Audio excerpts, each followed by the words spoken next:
no less than the rationale for our whole movement, for Reform Judaism, rests on the ideas that are expressed in this week's Torah portion, Nitzavim. It is so important to us that unlike other movements, we Reform Jews read it in addition to, in preparation for the High Holy Days, we read it on Yom Kippur. To explain a modern understanding of the core ideas in Parshat Nitzavim, I first want to teach you a little bit of German. Though 3 of my grandparents came from Germany, I don't speak the language, and I know that there's at least one of you here who speaks German. I apologize for my pronunciation in advance. The 2 words are Gebot and Gesetz. 20th century Jewish philosopher Franz Rosenzweig wrote about the distinction between Gebot and Gesetz. Gebot means commandedness. It refers to the sensation that we feel of being commanded from on high, a feeling, a sense of what is right and what should be. Gesetz, on the other hand, refers to rules we make when we try to translate that sense of commandedness into rules that we can write down. The Gebot, the feeling of being commanded, is eternal. The Gesetz are not. They're subject to human error.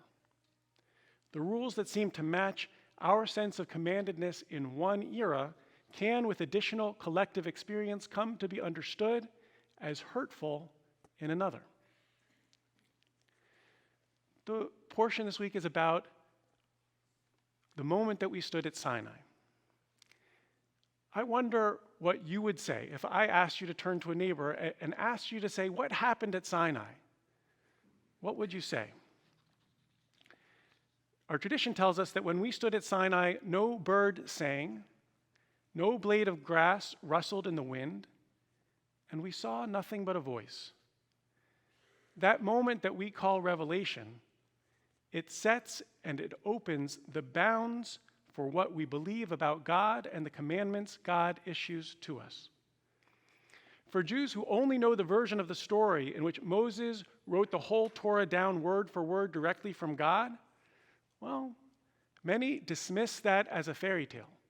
And having dismissed that, they dismiss everything that rests on top of it. Not only that, but holding strictly that this is the only way that Jews should understand Revelation requires us to either accept denigrating and immoral passages in our text or dismiss them as fantasy, and dismiss all of Scripture. Alternatively, many scholars as far back at least as the sages of the Talmud, and including Nachmanides in the Middle Ages, and modern scholars turn to this Torah portion to help justify what scholar Benjamin Sommer calls the participatory theory of revelation, in which we human beings collaborate with God as participants in revelation. Listen as I read you 2 excerpts from our portion Nitzavim.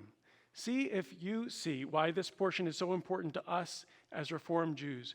See if you see the foundation for Rosenzweig's distinction between Gebot, the awesome sense of commandedness, and Gesetz, the rules we write when we try to turn commandedness into something we can write down. Nitzavim reads, Atem Nitzavim, you are standing. Atem Nitzavim hayom kulchem, you all are standing today. All of you, before Adonai your God. Your heads, your tribes, your elders, your officers, all the people of Israel. You, children, you, women, and you, the stranger that is near to your camp. From the chopper of your trees to the drawer of your water, to impregnate within you the covenant of God, your God, and God's oath that God, your God, seals with you today, and not with you alone. I seal this covenant and this oath with those here with us today standing before Adonai our God, and those not here with us today.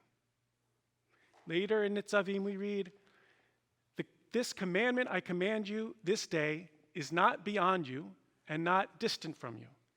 It is not in the heavens that you should say, who will go up to the heavens and take it and cause us to hear it and to do it? It is not across the sea that you should say, who will cross over the sea and take it for us and cause us to hear it and to do it?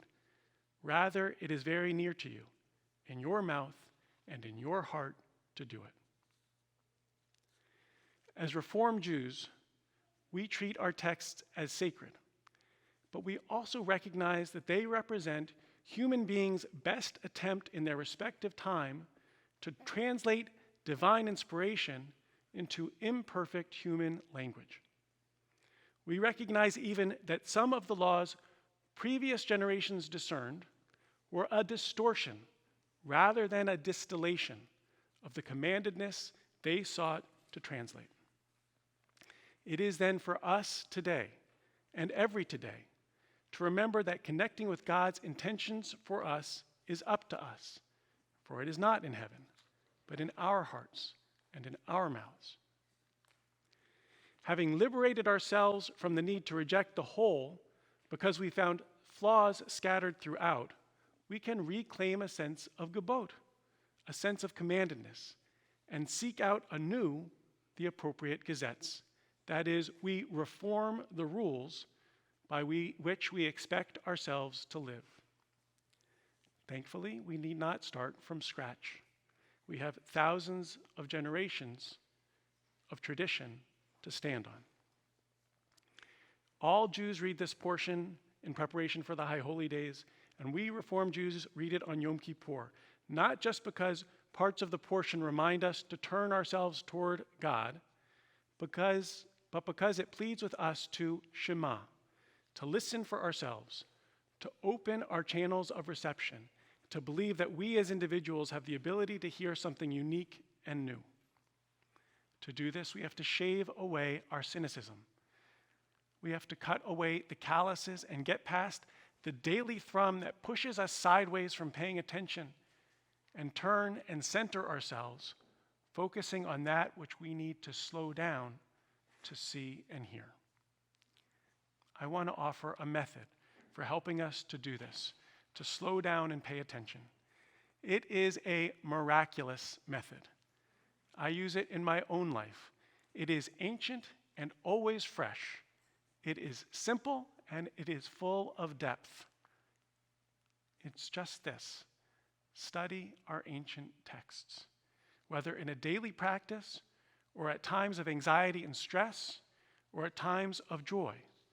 Study our texts, not because it will give us easy answers, but because it opens up possibilities, infinite possibilities that we had not otherwise considered, and allows us to feel the infiniteness of possibility. When we wrestle our texts for meaning, it puts us in touch with the gebot, the commandedness that flows through us from on high and from the stillness within. At this time of year in particular, as we enter a new year and the High Holy Days, let's let our texts help us ask, what rules and habits did we once believe to be right that we now understand to be flawed, that we should turn away from?